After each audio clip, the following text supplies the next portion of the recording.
sungai terpanjang di kawasan Asia bagian barat. Panjangnya mencapai 2.781 meter, dimulai dari Anatolia Turki sampai Teluk Persia. Jalur sungai Efrat melewati 3 negara, yakni Turki, Syria, dan Irak. Islam memiliki perhatian penting mengenai sungai Efrat, karena Rasulullah Shallallahu Alaihi Wasallam pernah mengaitkan sungai ini dengan peperangan yang akan terjadi di akhir zaman. Ini merupakan peringatan bagi kita semua bahwasanya fakta mengeringnya sungai Efrat merupakan tanda kiamat sudah dekat. Rasulullah bersabda, hari kiamat tidak akan terjadi sampai sungai Efrat mengering, lalu menyingkapkan gunung emas. Orang-orang saling membunuh untuk memperebutkannya. Terbunuhlah pada setiap 100 orang itu 99 orang. Namun masing-masing dari mereka berkata, barangkali aku yang menjadi orang yang selamat itu. Hadis riwayat Muslim.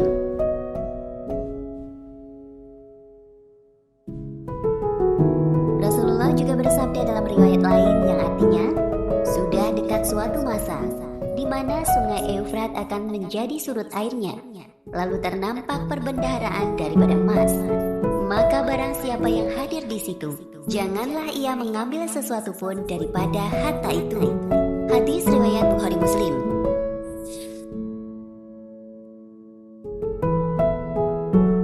Rasulullah mengisyaratkan bahwa akan datang suatu masa di mana sungai Efrat akan mengering. Jika telah datang masa itu, maka sesungguhnya itu adalah masa di mana akan terjadi peperangan besar yang memperebutkan gunung emas. Peperangan melibatkan banyak manusia dari berbagai tempat.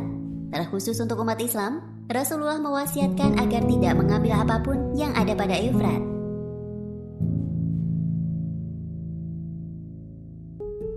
Surat kabar The New York Times telah menerbitkan sebuah laporan penelitian yang dilakukan oleh NASA dan Universitas California. Kedua lembaga ini telah meneliti sistem sungai di Timur Tengah.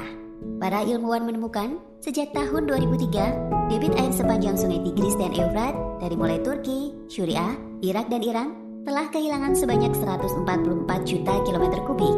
Artinya, sungai ini semakin mengering, ujar Irvin dari NASA dan Universitas California. Dalam siaran pers bersama para peneliti mengatakan, sekitar 60% dari kerugian air ini adalah akibat pompa air yang terus menghisap air tanah.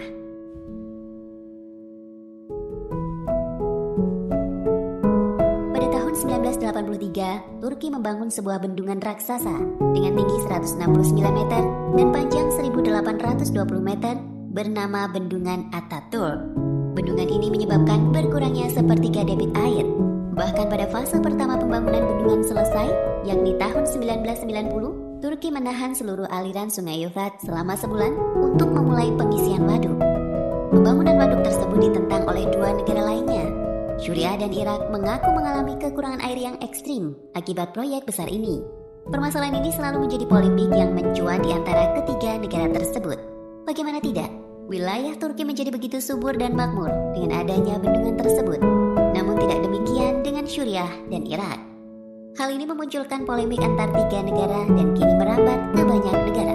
Banyak orang yang sudah mulai khawatir bahwa apa yang disebutkan Nabi mulai menjadi kenyataan, yakni ketika sungai Efrat mulai mengering, maka setelahnya akan diikuti dengan perang.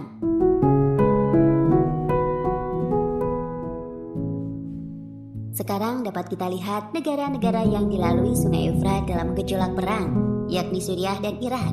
Sedangkan kondisi Turki tidak lebih baik.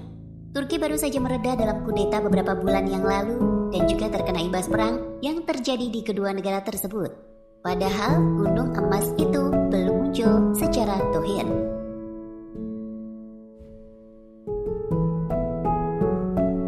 Gunung emas yang dikabarkan oleh Nabi Shallallahu Alaihi Wasallam, apakah maknanya memang sebuah gunung emas atau hanya sebuah kiasan? Kiasan dari sesuatu yang sangat bernilai dengan jumlah yang luar biasa besar. Apakah yang dimaksud adalah emas hitam?